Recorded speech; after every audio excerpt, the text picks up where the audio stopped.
BPSC की बात किया जाए तो बहुत ही बेहतरीन तरीके से कंडक्ट हुआ था TRE 1 फेज, और आगे भी आपका जो है TRE 2 भी बहुत अच्छे से होगा। बहुत सारे लोगों का टीम है बीपीएससी के पास जो कि बहुत अच्छे से कंडक्ट करवा रही है एग्जाम, ठीक है। क्योंकि हम लोग तो बहुत वर्षों से एग्जाम देते आए हैं, बीपीएससी में जो जो स्थिति थी उसमें बहुत ज़्यादा सुधार अभी, मतलब कह सकते हैं कि अपने आप में बीपीएससी ने बहुत ज़्यादा रिफॉर्म किया है, ठीक है। और वो जरूरी था, समय की मांग भी थी कि योग अभ्यर्थी जो है चुन करके जाएं, और योग अभ्यर्थी कैसे चुन करके जाएंगे उसके लिए बीपीएससी खुद भी रिसर्च कर रहा है, ठीक है। तो इसलिए कुछ भी, चलिए अब हम लोग आज पढ़ने वाले इकोनॉमिक्स का टॉपिक, ठीक है, वो है जनसंख्या वृद्धि, जनसंख्या लाभांश, जननांकीय लाभांश क्या होता है उसके बारे में। देखिए ये सब जो क्वेश्चन होते हैं ना, यहाँ से खास करके बीपीएससी में क्वेश्चन थ्योरेटिकल होते हैं, ठीक है, और वो तभी बनता है जब आपके पास कॉन्सेप्ट होता है। इतना जान लीजिए, पूछेगा कि जनसंख्या वृद्धि के इनमें से क्या कारण नहीं है, क्या कारण है, तो चूंकि कई कारण होते हैं, ठीक है, जनसंख्या वृद्धि का कोई एक कारण नहीं होता है। जननांकीय लाभांश की स्थिति क्या होती है, इस तरह के क्वेश्चन आपने देखा होगा प्रशासनिक सेवा में भी, इस बार भी जननांकीय लाभांश से रिलेटेड क्वेश्चन पूछा गया। तो निश्चित रूप से फिर आपका जो सोशल साइंस के इकोनॉमिक्स सेक्शन का जो पार्ट होगा, चाहे 6 to 8 में भी, चूंकि history, geography, polity, economics, EVS, ये सब सारे विषय का कॉम्बिनेशन हो सकता है। खास करके ज्योग्राफी, ठीक है, हिस्ट्री, पॉलिटी, ये 3 सब्जेक्ट तो आपको 6 to 8 में रहेगा ही। इकोनॉमिक्स का भी दिया जा सकता है, चूंकि अगर आप देखिएगा तो ज्योग्राफी के ही सब्जेक्ट में आप देखिएगा सामाजिक विज्ञान में ही इकोनॉमिक्स को भी कुछ चैप्टर को इंक्लूड किया हुआ है 6 to 8 में, ठीक है। जनसंख्या जनरली चैप्टर रहता ही है, गरीबी रहता ही है जनरली, ठीक है, बेरोजगारी, गरीबी, जनसंख्या, आय, राष्ट्रीय आय, इनकम, ये सब से रिलेटेड क्वेश्चन जनरली आपका रहता ही है, पढ़ना पड़ता ही है 9th 10th और 6 to 8 में, ठीक है। तो यहां से निश्चित रूप से उम्मीद कीजिए कि सभी वर्ग में 6 to 12 में क्वेश्चन पूछे जाएंगे। कई लोग जो है 6 to 8 करते रहते हैं कि सर ये 6 to 12 के लिए बोल रहे हैं, तो देखिए हम उनको बता दें कि बीपीएससी का क्वेश्चन जो होता है सभी वर्ग में सेम लेवल के ही रहते हैं। ये सीटेट का एग्जाम नहीं है कि 6 to 8 में अलग सिलेबस है, 9th 10th में अलग है। हाँ, आपका क्वेश्चन का कहां से क्वेश्चन पूछेगा उसकी संख्या में बदलाव है। अगर आप सोशल साइंस से हैं 9th 10th में, तो वहां पे 80 नंबर के जो है 2 सब्जेक्ट चूज करना है। 6 to 8 में जैसे आप देखिए 1 to 5 का देखिए, आप जीके जीएस देखिए कितना टफ है, उससे कहीं आसान आपका 9th 10th का लगेगा, उससे कहीं आसान आपको जो है 10+2 का लगेगा। तो वो मायने नहीं रखता है, लगभग सबका लेवल सेम ही है। बस अच्छे से सारा वीडियो जितना कंटेंट में पड़ा हुआ है उसको अच्छे से देख लीजिए और सेट उट प्रैक्टिस करते रहिए।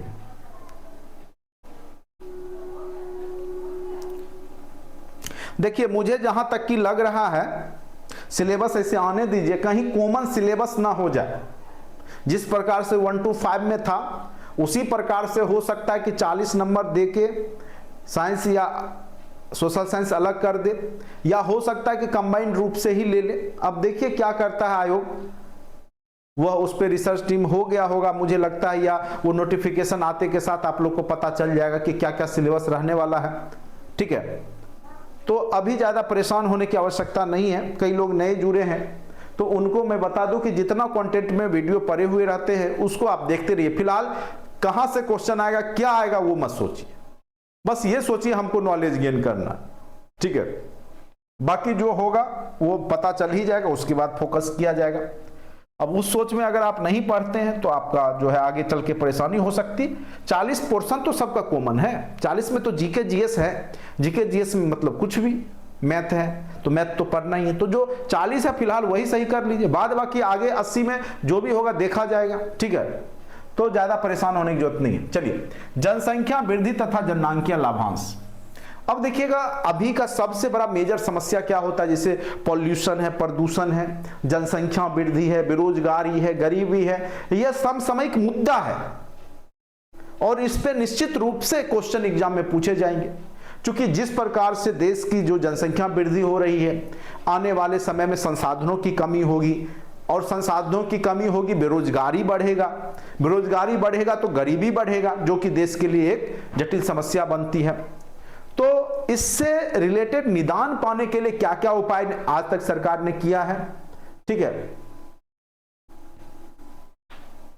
चलिए, जनसंख्या से तात्पर्य किसी क्षेत्र विशेष में रहने वाले मानवों की संख्या से। सिंपल सी जानिए, सबसे पहले डिफिनीशन जनसंख्या होता क्या है। तो किसी क्षेत्र विशेष में जो मानव आबादी है, मानवों की जो संख्या है, वही क्या कहलाता है, आपका जनसंख्या कहलाता है। और किसी भी देश का विकास उसकी जनसंख्या का जो उस पर प्रभाव होता है, सकारात्मक और नकारात्मक दोनों होता है। केवल आप कहिएगा सकारात्मक होता है तो वो भी सही नहीं है, ऑप्शन दे देगा। जनसंख्या का प्रभाव क्या होता है किसी देश पर, सकारात्मक होता है, नकारात्मक होता है, इनमें से एक से अधिक, इनमें से दोनों, इस तरीका से क्वेश्चन क्रिएट किए जाएंगे। तो जनसंख्या का प्रभाव सकारात्मक और नकारात्मक दोनों होता है, इतना जान लीजिए। लेकिन जनसंख्या को जब मानव संसाधन में बदल दिया जाएगा तो वो सकारात्मक है, और जनसंख्या को जब मानव संसाधन में नहीं बदला जाएगा, उसको कोई स्किल नहीं दिया जाएगा, तो वही जनसंख्या बर्बादी के लिए हो जाएगा, देश को बर्बाद करने के लिए काफी हो जाएगा, ठीक है। तो यानी जब उसी जनसंख्या को हम जब मानव संसाधन में बदल देते हैं, मानव संसाधन कहने का मतलब उस जनसंख्या को हम स्किल्ड कर देते, सिखा देते, पढ़ा लिखा देते हैं, कुछ कला कौशल सिखा देते, तो वो काम करने लगती है। और वह जब जनसंख्या काम करती है तो वो देश के लिए हितकर होती है। भारत में अगर बात करें तो सबसे ज्यादा मेन पावर है मानव संसाधन है, और भारत की जो तरक्की है उसमें बहुत बड़ा योगदान मानव संसाधन का ही है। कहीं ना कहीं खनिज संसाधन से कहीं ज्यादा मानव संसाधन से भारत को तरक्की मिली है। दुनिया के बहुत सारे देश हैं जो मानव संसाधन का प्रयोग करके तरक्की कर रहे हैं। अब कहिएगा कैसे, क्योंकि हम सप्लाई करते हैं मानवों का। अब मानवों का सप्लाई यानी कहने का मतलब यहां पर यह है कि हमारे जो जनसंख्या है वो अन्य देशों में जाके काम करती है, वहां से इनकम जनरेट करके देश को भेजती है। जनसंख्या है तब तो दूसरे देश में जाती है। बहुत सारे देश में जनसंख्या नहीं है तो वो लोगों को बुलाते हैं, आइए हमारे यहाँ रहिए, यहाँ पर जो है हम आपको फ्लैट देंगे, इतना सैलरी, इतना पेंशन देंगे, आइए रहिए। क्योंकि वहां कोई रहना ही नहीं चाहता, आबादी ही कम है। और किसी देश की आबादी नहीं होगी तो उसकी तरक्की होगी ही नहीं, क्योंकि तरक्की के लिए भी आबादी चाहिए होता है, ठीक है। डेवलपमेंट के लिए भी कंस्ट्रक्शन, अब कोई कंस्ट्रक्शन कर रहा है, लेबर मजदूर ही नहीं मिलेगा तो कौन करेगा कंस्ट्रक्शन, कौन करेगा काम, तो उस समय मानव संसाधन की आवश्यकता होती है ना। जैसे अभी देखिएगा दुनिया का जितना भी विश्व है, जितना भी कॉल सेंटर है, कॉल सेंटर, आईपीओ, बीपीओ, ये सब जो कॉल सेंटर होता है जहां पे आप फोन करते हैं, एयरटेल, आइडिया, वोडा, जो कस्टमर केयर जिसको बोलते हैं, वो पूरे विश्व में कहीं भी कॉल कीजिएगा तो मैक्सिमम भारतीय या फिलीपींस के लोग आपको बात करते मिलेंगे, ठीक है। क्यों? क्योंकि फिलीपींस भी देश है जहां मानव बहुत ज्यादा है, जनसंख्या है, संसाधन, मानव संसाधन है। उसी प्रकार से आपके देश में भी अगर आप बड़े शहरों में जाइएगा, दिल्ली, नोएडा या बेंगलोर, बड़े बड़े शहरों में बहुत ज्यादा आपका आईटी सेक्टर में कॉल सेंटर का ही काम होता है, जहां पे बस जो है समस्या को सुन करके उसका निदान बताया जाता है। कॉल सेंटर भी यही होता है ना। और वहां से लोगों को इनकम जनरेट हो रहा है, वो पूरे विश्व में सप्लाई हो रहा है, आपका कम्युनिकेशन पूरे विश्व को जा रहा है और उससे इनकम जनरेट कर रहे हैं। तो यहां पे भी तो जनसंख्या से फायदा हो रहा है, ठीक है। तो वही चीज है, अगर आप देखें तो जनसंख्या से सकारात्मक तथा नकारात्मक दोनों प्रभाव पड़ते हैं। याद रखिएगा, जनसंख्या से जो सकारात्मक और नकारात्मक प्रभाव दोनों पड़ता है, ठीक है। ऐसा कभी नहीं बोलना है कि जनसंख्या कंट्रोल कर लेंगे तो हमारा देश तरक्की कर जाएगा, ये आपकी गलत सोच हो जाएगी। अभी आगे बताएंगे आपको, जनसंख्या केवल कंट्रोल करने से कोई देश तरक्की नहीं हो सकता है, ठीक है। बहुत सारे देश ऐसे भी एग्जाम्पल है जहां जनसंख्या है ही नहीं, फिर भी तरक्की नहीं किया है, फिर भी वो डेवलप नहीं है, ठीक है। चलिए, भारत पूरे विश्व का दूसरी सबसे आबादी वाला देश है। दूसरी सबसे आबादी वाला देश है तो सबसे गरीब भारत होना चाहिए ना पूरे विश्व में, दूसरा सबसे बड़ा गरीब होना चाहिए, लेकिन ऐसा है भारत उतना भी गरीब नहीं है, चौथा पांचवें नंबर का इकोनॉमी में आता है भारत, ठीक है। भारत पूरे विश्व का दूसरी सबसे बड़ी आबादी वाला देश है। ऐसे में जनसंख्या को लेकर विचार उत्पन्न होना स्वाभाविक सी बात है। डायरेक्ट हम अपनी कमियों को जनसंख्या पे थोप देंगे कि जनसंख्या है इसलिए रोजगार नहीं मिलता है, जनसंख्या है इसीलिए हम लोग बेरोजगार हैं, इसीलिए हमको नौकरी नहीं मिलता है, पैसा नहीं कमा पाते, जनसंख्या बहुत ज़्यादा है। तो ये कहना कह सकते हैं कि आप गलत भी हो सकते हैं इस मामले में, ठीक है। क्योंकि जनसंख्या को अगर स्किल दे दिया जाए, उसको कुछ सिखा दिया जाए, ठीक है, तो वो निश्चित रूप से आर्थिक संपन्नता लाएगी।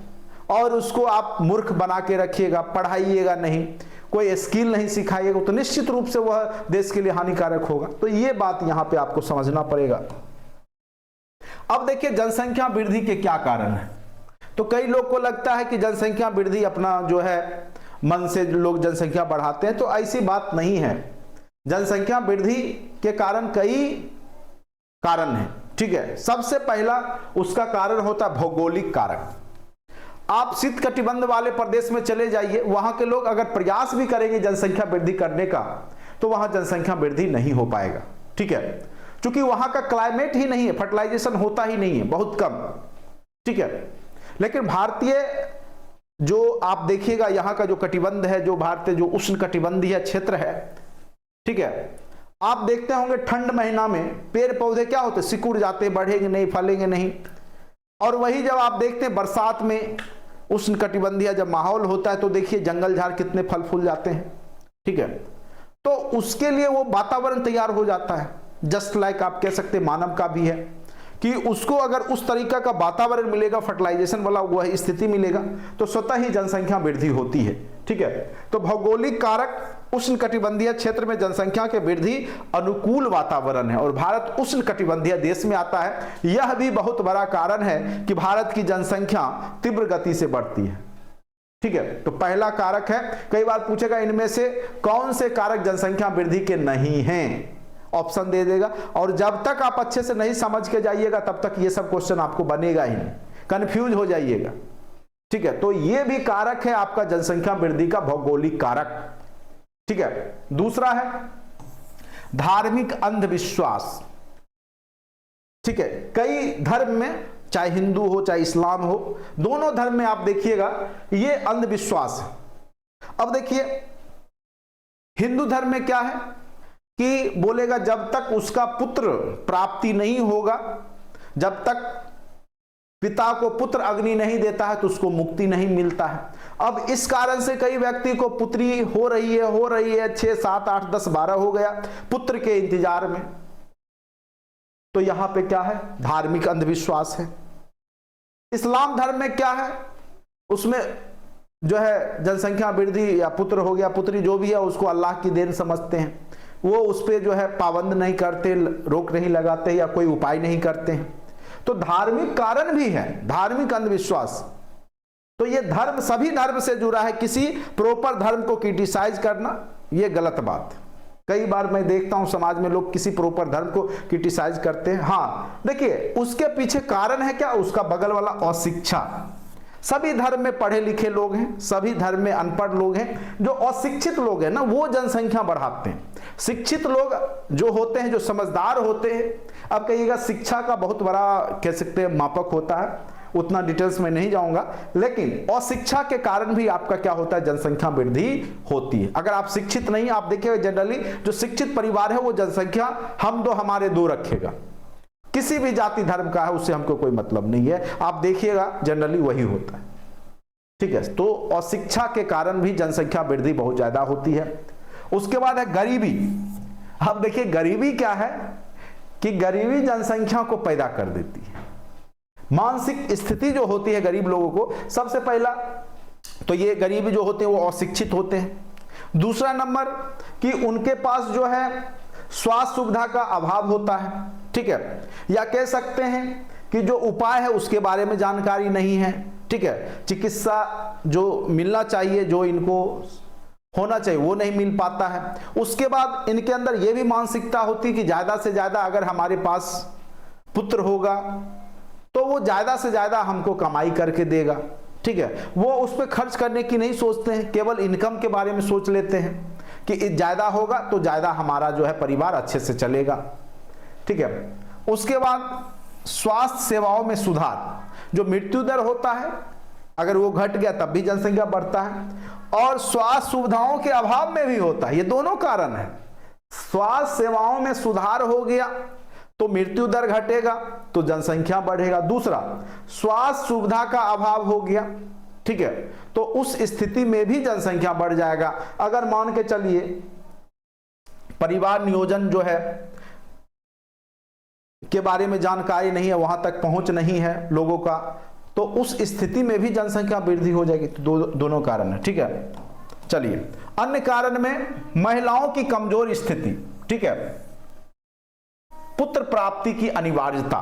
महिलाओं को समाज में प्रतिष्ठा जितना मिलना चाहिए उतना नहीं मिल पाता है, और पुत्र प्राप्ति की जो लालसा होती है माता पिता में वो ज्यादा देखने को मिलता है, ठीक है, और इस कारण से जो है जनसंख्या दर भी बढ़ जाता है।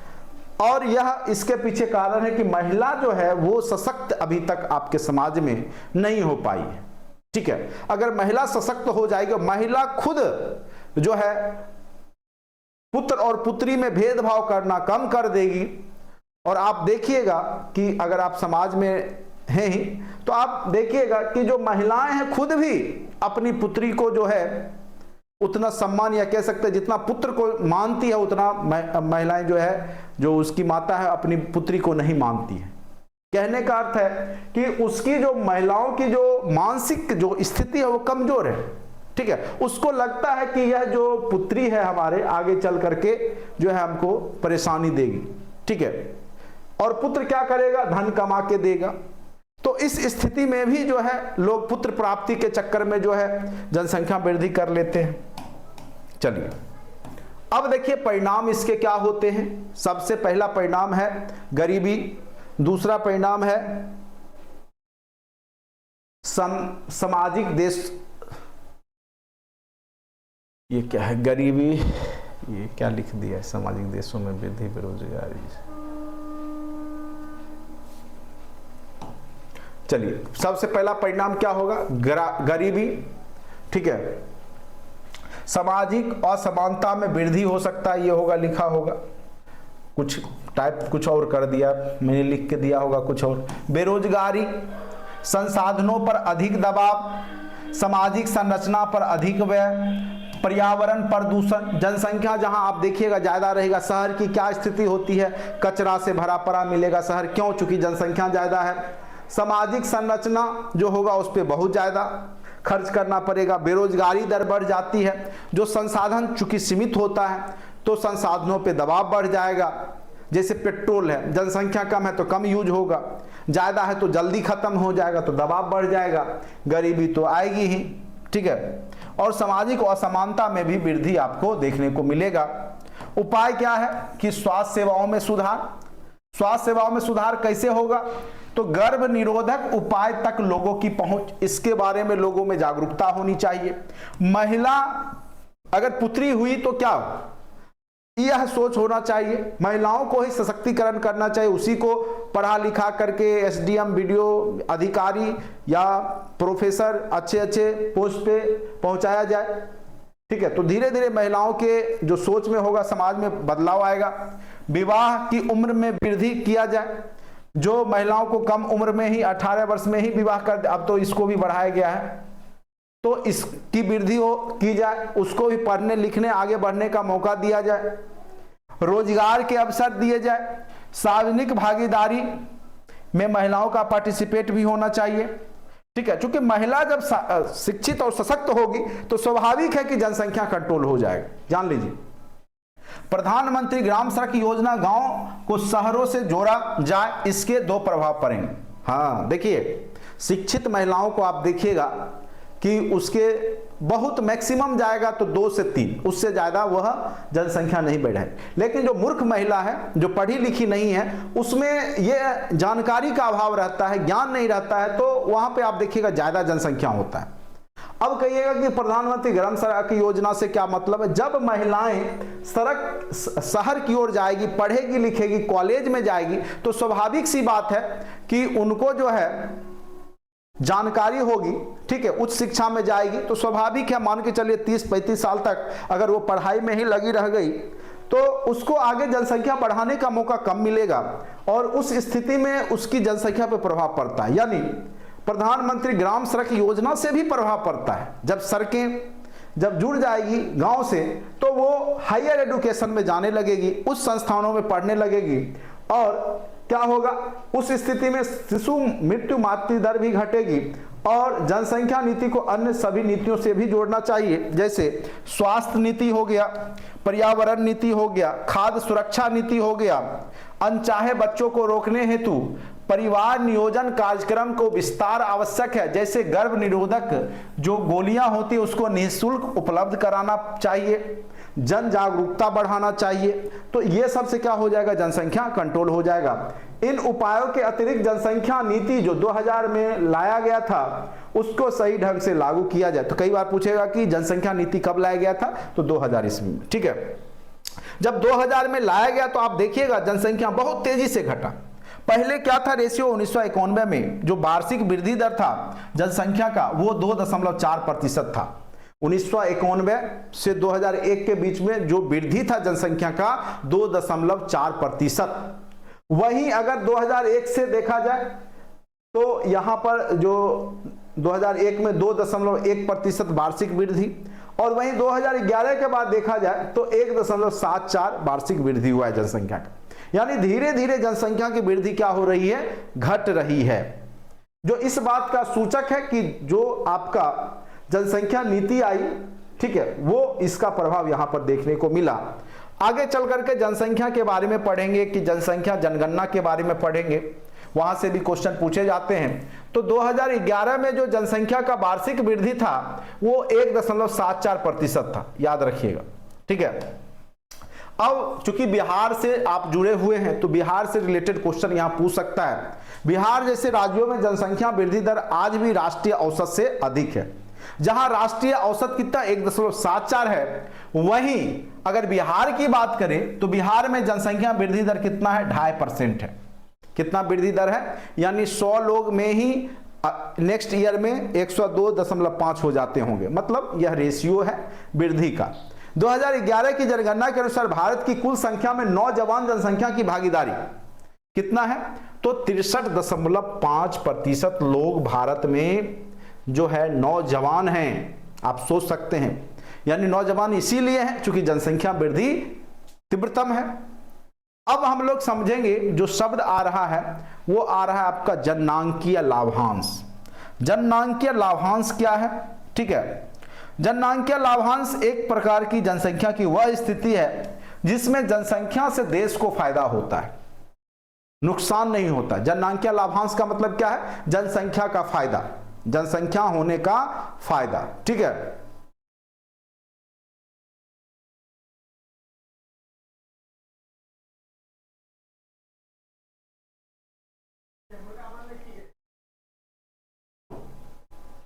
इसका तात्पर्य अर्थव्यवस्था को जननांकीय संरचना में सकारात्मक परिवर्तन से प्राप्त लाभ से है। यह स्थिति तब उत्पन्न होती है जब कुल जनसंख्या में नौजवान यानी 15 से 60, नौजवान किसको बोल रहे हैं, 15 से 60 यानी श्रमजीवी वर्ग, श्रमजीवी, श्रम बल जिसको बोल सकते हैं। श्रम बल की आयु क्या होगी, कई बार पूछ देगा, तो याद रखिएगा 15 से 60 वर्ष। श्रम बल की आयु कितना होता है, 60 में आप रिटायर हो जाते हैं। 15 प्लस 15 में आप देखिएगा आर्मी वगैरह में आप चले जाते हैं, 15 के बाद आप जा सकते हैं। तो 15 से 60 श्रम बल है, ठीक है। तो ये जो बीच वाला है वो श्रम बल है, ठीक है, 15 से 60। 0 से 15 आपका श्रम बल नहीं है और 60 प्लस भी आपका श्रम बल नहीं है, ठीक है। तो 15 से 60 वाली जो स्थिति है यह अगर बेहतर है इसके रिस्पेक्ट में तो वह हर हमेशा फायदा कारक ही होगा, ठीक है। तो एक निश्चित अनुपात में जनसंख्या वृद्धि भी जरूरी होता है, जान लीजिए, ठीक है। तो कई बार पूछ देगा श्रम बल, ठीक है। अब देखिए अगर मान के चलिए यहां सी जो 60 वर्ष वाले लोग हैं, जैसे आपके पिताजी के उम्र के वाले या दादाजी की उम्र वाले, और एक आप मान के चलिए आप और आपके पिताजी की उम्र वाले हैं, और एक जो है आपका नेक्स्ट जनरेशन वाला है। अगर मान के चलिए जनसंख्या वृद्धि आप घटा देते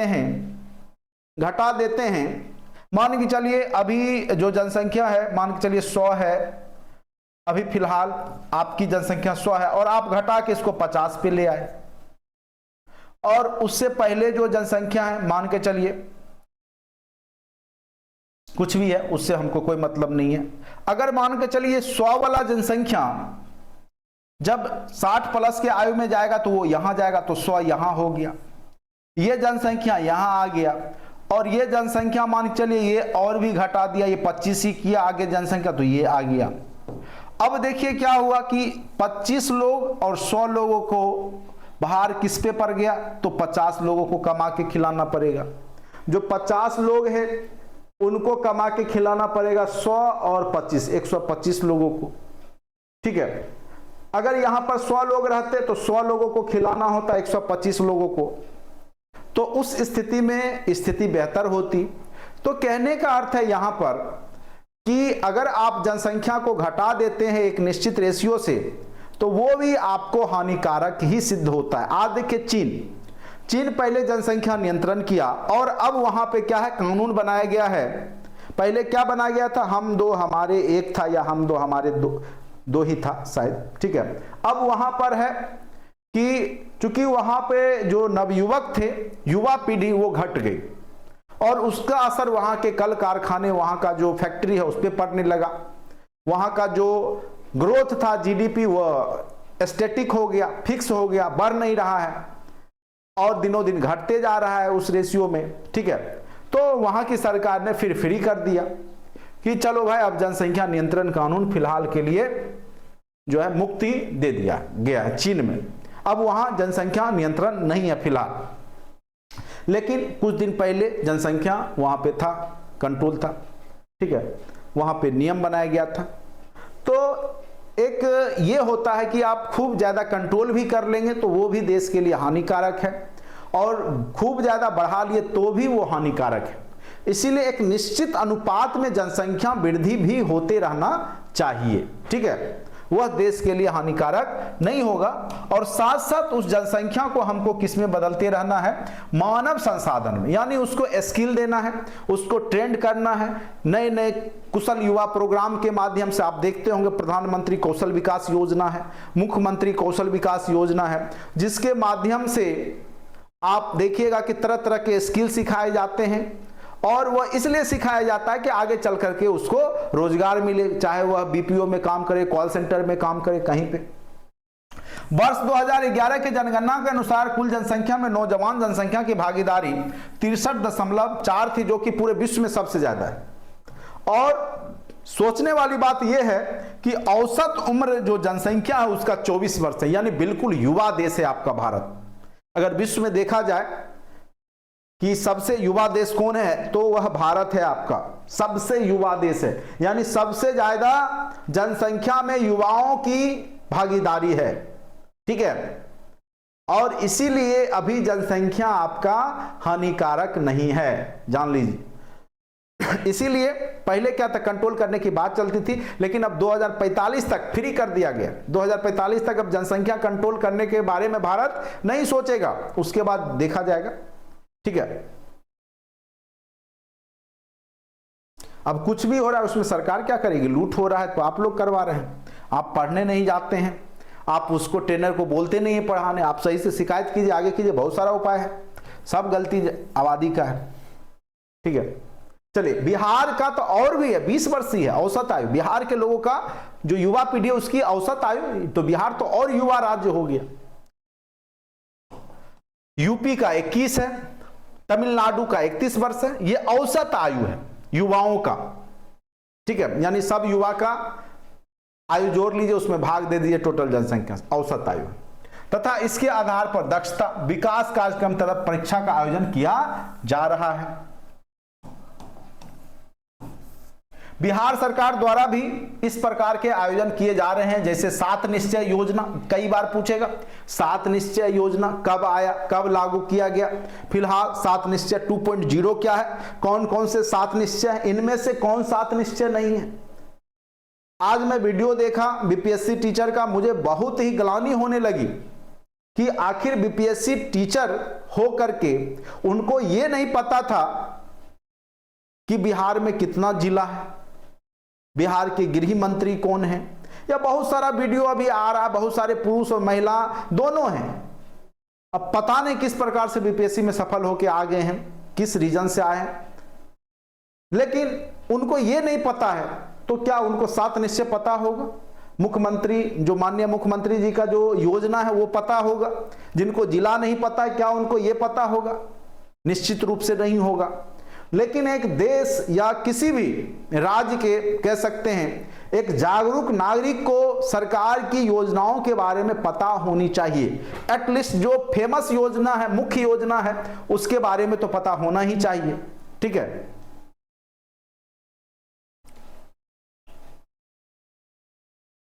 अवसर बढ़े आगे बढ़े। केंद्र सरकार की अन्य योजनाओं में ग्रामीण स्तर पर दीनदयाल उपाध्याय अंत्योदय कार्यक्रम, संकल्प स्ट्राइप, इसके तहत रोजगार परक दक्षता, आईआईटी शिक्षा की गुणवत्ता में सुधार, यानी रोजगार उन्मुख शिक्षा की बात की जा रही है। न्यू एजुकेशन पॉलिसी 2020 से भी क्वेश्चन दिया जा सकता है आपको, वो सब आप देखिएगा वीडियो में, हमने पहले से ही पिछले बार भी पढ़ाया था। शिक्षा से रिलेटेड जो इतिहास है एजुकेशन का उसमें बताया था। न्यू एजुकेशन पॉलिसी का 1-2 क्वेश्चन दे ही देता है, इस बार भी प्रशासनिक सेवा में भी दे दिया कि कौन से क्लास से जो है तकनीकी शिक्षा की आरंभ की बात की गई, तो क्लास 6 से ही तकनीकी शिक्षा, रोजगार उन्मुख शिक्षा जो है न्यू एजुकेशन पॉलिसी में दे दिया गया है। और यह जनसंख्या को मानव संसाधन में बदलने का एक सबसे कह सकते बेहतरीन उपायों में से एक है कि आप क्लास 6 से ही बच्चों को मैकेनिक का, सॉफ्टवेयर कोडिंग जो होता है उसका जो प्रोग्रामिंग लैंग्वेज है वो पढ़ाना शुरू हो जाएगा। तो इससे क्या होगा, आने वाले समय में जो वो रोजगार करेंगे उसमें उनकी गुणवत्ता दिखाई देगी। आज लोग बीए एमए आगे तक पढ़ाई कर लेते हैं, बीटेक एमटेक कर लेते हैं, जिस सब्जेक्ट में किए हैं उसके बारे में भी नहीं जानते। कई लोग केमिस्ट्री से ऑनर्स किए हुए हैं ग्रेजुएशन, और उनसे पूछा जाए परमाणु संख्या क्या है, एटॉमिक नंबर क्या है, वो नहीं बता पाते हैं। यह समाज की स्थिति है। ठीक है, तो वैसी शिक्षा से क्या फायदा है? ठीक है, तो उस स्थिति में जो है आपको स्किल देना पड़ेगा जो आपको रोजगार दे, आपको तकनीकी शिक्षा दे, जिससे आप कुछ कर सकिए। अप्रेंटिसशिप जो है प्रशिक्षु अधिनियम 1961 में सुधार किया गया है। प्रति वर्ष 2 लाख पहले अप्रेंटिसशिप के लिए रेलवे में अप्रेंटिसशिप होता था, बहुत सारे विभाग में, सरकारी विभाग में, अब 20 लाख कर दिया गया। 20 लाख लोग अप्रेंटिसशिप के लिए यानी उनको ट्रेनिंग दिया जाता है। दक्षता विकास की प्रक्रिया में रोजगार एवं रोजगार परकता में अनिवार्यता किया गया है, जैसे प्रधानमंत्री कौशल युवा योजना जो है, ठीक है, 2.0 में दक्षता के साथ रोजगार अनिवार्य किया गया है, यानी आपको सिखाएगा और साथ साथ आपको नौकरी भी कराएगा, रोजगार भी देगा, जिसमें 30 लाख लोग अभी तक पंजीकृत हो चुके हैं। 27.9 लाख प्रशिक्षित हुए हैं अभी तक। 12.5 लाख को सरकारी डाटा के अनुसार रोजगार भी दे दिया गया है। वर्तमान की बात कर रहे हैं, अब आप लोग को रोजगार नहीं मिला तो वो अलग बात है। केंद्र एवं राज्य सरकार द्वारा रोजगार एवं स्वरोजगार के लिए भी कदम उठाए गए हैं। अब देखिए 7 निश्चय योजना के तहत अशिक्षित रोजगार, महिलाओं का अधिकार, अशिक्षित नहीं होगा, ये मिस्टेक है, आगे 7 योजना में हम लोग पढ़ेंगे। ठीक है, आरक्षित, यहां पे आरक्षित होगा, ठीक है, ये मिस्टेक है। आरक्षित आपको देखते हैं कि 50% महिला रिजर्वेशन टीचर के जॉब में, 35% रिजर्वेशन अन्य प्रशासनिक सेवा में, लेकिन जो पढ़ेंगे उन्हीं में से ना 50% है। तो यहां तो महिलाएं, आप देखिए समाज में 100 महिलाएं अगर पढ़ती है तो मैक्सिमम लोग ग्रेजुएशन जाते जाते शादी विवाह हो जाता है बिहार जैसे कल्चर में। बहुत कम महिलाएं बचती है जो हायर एजुकेशन में जाती है, तो उनमें से तो 50% जाना है। तो जो थोड़ा बहुत भी अभी पढ़ रही है वो अच्छे अच्छे पोस्ट पकड़ रही हैं, ठीक है। तो ये क्यों? क्योंकि सरकार ने आरक्षित रोजगार महिलाओं का अधिकार दिया। उसके तहत अभी देखिए आप वार्ड कमिश्नर में भी आपको कितना है, 50% तक जो है आरक्षण महिलाओं को दिया जाता है, ठीक है। साथ साथ 35% का तो आरक्षण है ही सब जगह, ठीक है। 35% तो मिनिमम, मैक्सिमम शिक्षा जैसे स्कूलिंग है उसमें 50% तक रिजर्वेशन है, ठीक है। पुलिसिंग है, पुलिस विभाग है, उसमें 35% तक रिजर्वेशन है। तो ये सब भी कई बार क्वेश्चन पूछ देता है, ठीक है, कितना प्रतिशत रिजर्वेशन दिया जा रहा है। तो सरकार की योजनाओं पे एक नजर जरूर रखेंगे, खास करके जो इकोनॉमिक्स वाले हैं, ठीक है। चूंकि इकोनॉमिक्स का टॉपिक है इसीलिए मैं इकोनॉमिक्स का ही चर्चा करूंगा। जीविका के तहत स्वरोजगार का प्रावधान है, कई बार पूछ देगा जीविका से, जीविका का क्या काम है। तो ये जनसंख्या को क्या कर रहा है, मानव संसाधन बदल रहा है, लोगों को रोजगार उपलब्ध कराने में मदद कर रहा है। अब देखिए रोजगार के लिए जो केंद्र सरकार की विभिन्न योजना है, मेक इन इंडिया प्रोग्राम, आप देखिएगा जितना भी डिफेंस का, ये भी क्वेश्चन पूछा गया था मेक इन इंडिया, और इसी तरह के क्वेश्चन कॉन्सेप्चुअल क्वेश्चन पूछे जाते हैं। मेक इन इंडिया का मेन उद्देश्य क्या है कि जो भारत आयात करता था अन्य देशों से डिफेंस का सामान, जो एक बहुत बड़ा पूंजी दूसरे देश को देता था, कैपिटल जो देता था, वो अब अपने ही देश में रहेगा। और भारत अब जो है डिफेंस सिस्टम को निर्यात करने का सोच रहा है। जो कभी हम लोग अंतरिक्ष कार्यक्रम जो दूसरे देश से जाकर के सैटेलाइट लॉन्च करवाते थे, अब खुद कर रहे हैं और दूसरे देश को भी कर रहे हैं और उससे भी इनकम जनरेट कर रहे हैं। तो ये सब मेक इन इंडिया प्रोग्राम हो गया। मनरेगा हो गया जिसके तहत 100 दिन का रोजगार की बात होती। Mahatma Gandhi national rural employment guarantee act, इसके बारे में बताया था पिछले क्लास में। औद्योगिक गलियारा, industrial corridor scheme, special economic zone बनाया जाता है बहुत जगह। कई बार पूछेगा SEZ का फुल फॉर्म क्या है, बीपीएससी कई बार पूछ चुका है। स्पेशल इकोनॉमिक जोन, ये सबसे पहले कॉन्सेप्ट आया था चीन में, यानी एक ऐसा क्षेत्र विकसित किया जाता है जिसमें कि उद्योग धंधे स्थापित किए जाए, वहां बिजली सुविधा, सड़क की सुविधा, टैक्स कम कर दिया जाता है उस क्षेत्र में रोजगार करने पर। उससे क्या होता है कि विदेशी कंपनी आकर के उस क्षेत्र में रहती है, जिससे देश की तरक्की होती है। चलिए उसके बाद आपका देखिएगा एक मुद्रा योजना है जिसके तहत महिलाओं को जो है 50,000 शायद दिया जाता है। स्टार्टअप योजना, बिहार सरकार ने स्टार्टअप नीति 2017 में लागू किया है। स्टैंड अप योजना, SC ST और महिला जो है उनको स्वरोजगार के लिए आप देखिएगा अभी 10-10 लाख रुपया दिया जाता है रोजगार करने के लिए। इन उपायों के साथ साथ मजदूरों की सुरक्षा एवं कल्याण के लिए भी विभिन्न कदम उठाए गए हैं। श्रम कानून में सुधार किया गया है। मातृत्व लाभ जो है उसमें संशोधन किया गया 1961 का। जो पहले छुट्टियां महिलाओं को नहीं मिलती थी, खास करके प्रेगनेंसी के केस में, अब 180 दिन उनको छुट्टी दिया जाता है, 6 महीने का छुट्टी, ठीक है। स्पेशल लीव मंथ में 2 दिन दिया जाता है। आप टीचर बनेंगे महिलाएं, ये सब जानकारी होनी चाहिए। कई बार विवाद भी होता है, कई जगह जाइएगा तो हेडमास्टर आपको देगा ही नहीं, कहेगा स्पेशल लीव नहीं होता, जानबूझ के बुझता है, उसको जानकारी नहीं है। और उस स्थिति में बहुत सारे स्कूल में होता था, लेकिन अब धीरे धीरे लोगों को जानकारी आ गया है।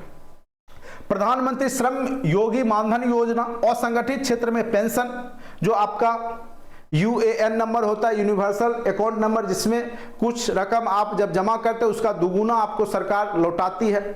जैसे 200 जमा कीजिएगा तो 200 सरकार भी देगी और वो आपको रिटायरमेंट के समय मिलेगा।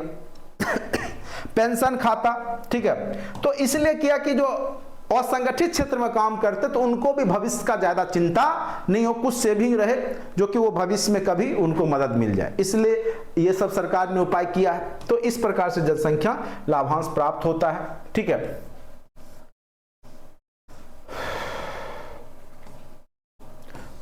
अब देखिए एक टॉपिक यहां पे आया, आत्मनिर्भर भारत के 7 निश्चय योजना। 7 निश्चय का एक क्वेश्चन फिक्स रहता है, बीपीएससी 7 निश्चय का एक क्वेश्चन हर एक बार पूछ देगा। सबसे पहले पूछेगा,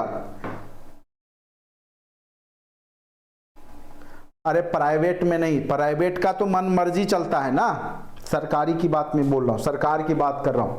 प्राइवेट में तो उसके मन पे चलना पड़ेगा आपको, सिंपल सी बात है। प्राइवेट में देखिए नियम तो सबके लिए देना है, लेकिन जान ही रहे और यह भी नियम है कि 18,000 से कम की सैलरी पे आप किसी को काम नहीं करवा सकते हैं। लेकिन कितने लोगों को प्राइवेट सेक्टर में 18,000 मिलता है मिनिमम? कहने के लिए है, इतना ही जानिए। पढ़ाने के लिए थ्योरी है, हम पढ़ लीजिए, लेकिन होता वही है जो हो रहा है। चलिए 2.0 2020 से 2025 का कार्यक्रम है, यानी जो 7 निश्चय इससे पहले आया था 15 से 20 चला, 5 साल का। अब जो चल रहा है यह आत्मनिर्भर बिहार के 7 निश्चय 2.0 जो है, कई जगह 2.0 लिखा रहेगा, 2.0 यह 2020 से 2025 का कार्यक्रम है। जैसे अभी बीपीएससी टीआरई 0.2 बोलते हैं, नहीं कि 2.0।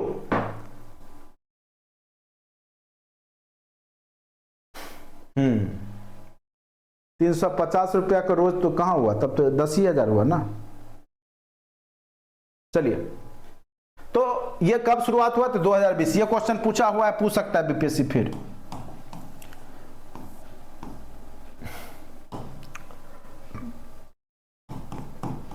दो 2020 में जब विधानसभा का चुनाव हुआ, सरकार के गठन के पश्चात न्याय के साथ विकास के सिद्धांत के प्रति अपनी प्रतिबद्धता कायम रखते हुए आगामी 5 वर्षों के लिए बिहार के विकास के लिए सुशासन के कार्यक्रम 2020 से 25 लागू किए गए। इसके तहत आत्मनिर्भर भारत आत्मनिर्भर जो है 7 निश्चय योजना 2.0 2020 से 25 का इसका पीरियड है। कार्यक्रम को पूरे राज्य में लागू किया जा रहा है। ठीक है, कई बार दे देगा कि इनमें से कौन से 7 निश्चय के योजना नहीं है। तो सबसे पहले जो जानिएगा कौन कौन सा योजना है, तब ना पता चलेगा कौन सा योजना नहीं है। और बीपीएससी यहां से निश्चित रूप से क्वेश्चन पूछेगी, उठा लेगी, जान लीजिए। युवा शक्ति बिहार की प्रगति, पहला योजना क्या है? युवा शक्ति। युवाओं को शक्ति देने की बात हो रही है। 10 लाख रोजगार देने की बात की गई थी इसी के तहत, और आप लोग को जो रोजगार मिल रहा है यही युवा शक्ति बिहार की प्रगति के तहत।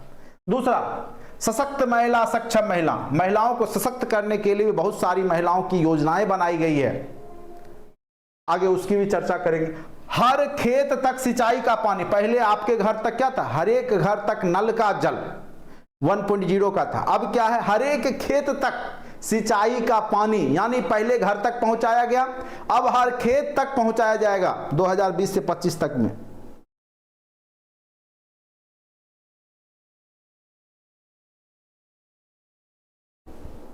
हिस्ट्री का 11th और 12th previous question group variation पढ़ा रहे। इकोनॉमिक्स और हिस्ट्री का 11, 12 का प्रीवियस क्वेश्चन कितने बार भेजे ग्रुप में? तो भेजे। जो लोग व्हाट्सएप ग्रुप में नहीं है कृपा करके जुड़ जाइए, कई बार भेज चुके हैं।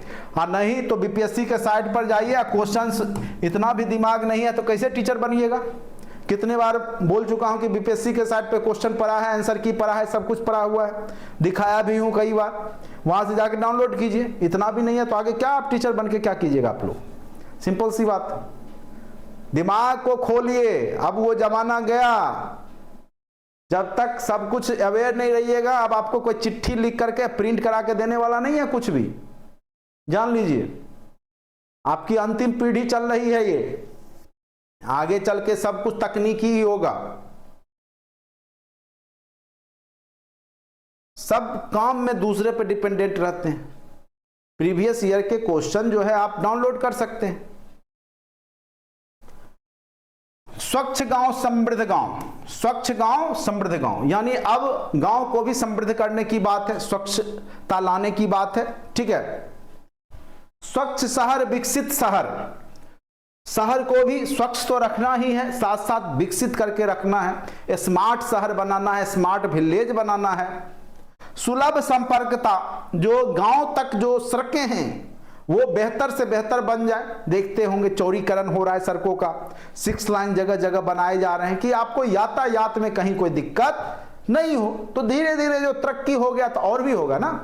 अभी देखिए टीचरों के लिए आप लोग बनिएगा, आप लोग को रेसिडेंस की व्यवस्था सरकार करने वाली है। अब ये कब तक होता है ये तो अब देखने वाली बात है, लेकिन सरकार की यह नीति में आ चुका है कि जो विद्यालय है उसके आसपास में ही आपको रहने के लिए भी फ्लैट मुहैया कराएगी। अब कब तक होगा ये देखने वाली बात है, लेकिन सरकार की योजना बन चुकी है, बस उस पर मुहर लगने वाला है। ठीक है, मुहर लगेगा तो आप लोग जो टीचर बनिएगा तो आपको फ्लैट भी देगा, नहीं तो आपको रहने का भी दिक्कत नहीं होगा। स्व समय आप स्कूल जाइएगा और स्व समय बच्चों को पढ़ाइएगा, क्वालिटी एजुकेशन दीजिएगा। पहले क्या था, क्वांटिटी बढ़ाया गया, बच्चे को स्कूल तक पहुंचाया गया। इन 10 वर्ष में आपने देखा कि 2005 के बाद की जो स्थिति थी, ठीक है, 10 वर्ष 15 वर्ष तक देखिए कि बच्चों को स्कूल से जोड़ा गया। अब उसमें क्वालिटी ऑफ एजुकेशन की बात हो रही है कि योग्य टीचर, इसीलिए आपका बीपीएससी एग्जाम लिया। फिर भी कुछ लोग अयोग्य घुस जाते हैं, तो वही हमने बोला था कि डिटॉल वाला जो बार बार मैं बोलता हूं, कितना भी डिटॉल का भी एडवर्टाइज आता है तो 2-4 जो है बच ही जाता है। ठीक है, तो वो स्थिति यहां भी होगा, 2-4 लोग अयोग्य घुस ही जाएंगे। वो सिस्टम एरर से घुस जाते हैं, किसी कारण से घुस जाते हैं। सबके लिए अतिरिक्त स्वास्थ्य सुविधा, ठीक है, तो सबके लिए जो है अतिरिक्त स्वास्थ्य सुविधा की बात की गई है। 7 योजना यही है, युवा शक्ति, बिहार की प्रगति, सशक्त महिला, सक्षम महिला, हर खेत तक सिंचाई का पानी, स्वच्छ गांव समृद्ध गांव, स्वच्छ शहर विकसित शहर, सुलभ संपर्कता, सबके लिए अतिरिक्त स्वास्थ्य सुविधा। आयुष्मान भारत कार्ड आपको जो दिया जाता है इसी के तहत ना, सबके लिए अतिरिक्त स्वास्थ्य सुविधा। चलिए अब आते हैं युवा शक्ति बिहार की प्रगति पर। इसके तहत बिहार में युवाओं के लिए कई कार्यक्रम चलाए गए। उच्च शिक्षा के लिए बिहार में स्टूडेंट क्रेडिट कार्ड योजना, 4-4 लाख रुपया मिला ना आपको बीटेक एमटेक करने के लिए। युवाओं को रोजगार ढूंढने में मदद हेतु स्वयं सहायता भत्ता योजना, युवाओं को भत्ता दिया जा रहा है। कंप्यूटर समाज कौशल जो प्रधानमंत्री युवा कौशल विकास योजना के तहत या मुख्यमंत्री के तहत ये सब कुशल युवा कार्यक्रम चलाया जा रहा है। शिक्षण संस्थानों में गुणवत्ता को बढ़ाने के लिए आईआईटी पॉलिटेक्निक से उसको जोड़ा जा रहा है, या आईआईटी कॉलेज और पॉलिटेक्निक कॉलेज हर एक जिला में बनाए जा रहे हैं। हर जिले में मेगा स्किल सेंटर जैसे रेफ्रिजरेटर ठीक करने वाला, air conditioning, solar panel, mechanic, beautician, wellness training, care, ये सब बनाया जा रहा है कि लोगों को सिखाया जाएगा। यह सब आपका युवा शक्ति बिहार की प्रगति के तहत लोगों को उद्यमी बनाने का प्रयास किया जा रहा है। सशक्त महिला, सक्षम महिला के तहत महिलाओं को प्रोत्साहन दिया जा रहा है। इंटर उत्तीर्ण होने पर 25,000 रुपया, स्नातक उत्तीर्ण होने पर 50,000 रुपया आपको सहायता दिया जा रहा है। क्षेत्रीय प्रशासन में आरक्षण के अनुरूप महिलाओं की भागीदारी, शिक्षा विभाग में 50% तक, पुलिस एवं अन्य विभाग में ये 35 कर लीजिएगा, पुलिस एवं अन्य विभाग में 35% तक। शिक्षा विभाग में कितना प्रतिशत रिजर्वेशन है, तो 50% रिजर्वेशन है। नहीं मिल रहा है तो आप समझदार नहीं है, जाइए वहां जिला में नियोजन करवाइए कि उसमें भी नियम है ना, 20 से 25 इंटर 20 से 25 है, और स्नातक इंटर और स्नातक के बीच में शायद दिया जाता है, कुछ है उसका नियम है। अगर आप फॉलो करते तो आप जाके वहां पे निबंधन करवाइए, रजिस्ट्रेशन करवाइए, मिलेगा, आपको भी मिलेगा। जानकारी का अभाव है आपको, थोड़ा सा उसका नियम देख लीजिए अच्छे से, और अगर आप एलिजिबल हैं तो निश्चित रूप से आपको मिलेगा। हर खेत तक सिंचाई का पानी, यानी हर संभव माध्यम से हर खेत तक सिंचाई का जो पानी पहुंचाने का प्रयास किया जा रहा है। स्वच्छ गांव समृद्ध गांव के तहत सभी गांव में सोलर स्ट्रीट लाइट लगाया जाएगा।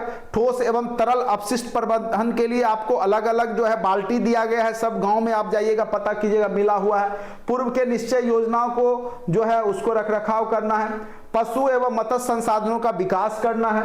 स्वच्छ शहर विकसित शहर के तहत ठोस कचरा और जो लिक्विड वाला है, तरल जो कचरा है, उसको प्रबंधन करने की बात है।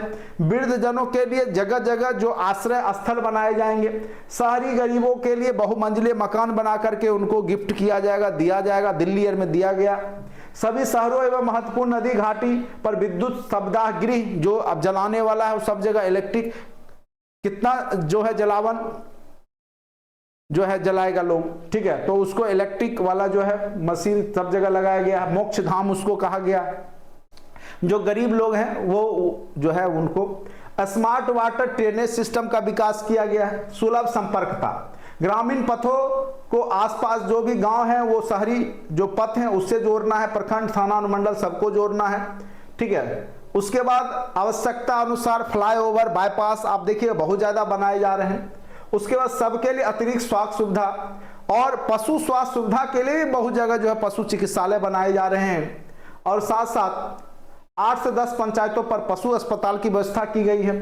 देसी गोवंश के संरक्षण हेतु तो विज्ञान विश्वविद्यालय की व्यवस्था की गई है। गांव गांव तक लोगों के स्वास्थ्य सुविधाओं की बेहतर उपलब्धता, स्वास्थ्य उपकेंद्र को नियमित किया जा रहा है। तो इस प्रकार से आप जो है 7 निश्चय योजना के तहत स्वास्थ्य सिस्टम पे भी सुधार किया गया, ठीक है। तो एक महत्वपूर्ण योजना के रूप में 7 निश्चय 2.0 है, जो कि बिहार सरकार की महत्वपूर्ण योजना है, जो निश्चित रूप से एक क्वेश्चन थ्योरेटिकल आधारित कोई ना कोई क्वेश्चन यहां से पूछ ही देता है, ठीक है। तो चूंकि अब बीपीएससी पैटर्न बिल्कुल थ्योरेटिकल हो चुका है, तो इसीलिए आपको कॉन्सेप्ट समझना बहुत जरूरी है, ठीक है। यहां से भी आप देखिएगा 69 जो बीपीएससी है उसमें इस कॉन्सेप्ट पे आधारित क्वेश्चन पूछे गए थे, ठीक है। तो आज के क्लास में इतना ही रहने देते हैं, चूंकि टाइम आपका अब हो चुका है, ठीक है। उम्मीद करते हैं कि आप लोग को समझ में आया होगा। नेक्स्ट क्लास में जनसंख्या से रिलेटेड, और कल सुबह में जो है आपका मैथ रीजनिंग का जो आगे का सेक्शन है वो करेंगे। तो सुबह में कल कोशिश होगी मेरी 7:30 बजे, लेटेस्ट 8 बजे से आपका क्लास निश्चित रूप से होगा। तो सब लोग अपना जुड़ने का प्रयास करेंगे, ठीक है। अरे लेटरिन खा गया मुखिया, तो खाएगा ही वो, क्या कीजिएगा। ऐसा बात लिखते हैं ना। चलिए, अरे योजना खा गया ना।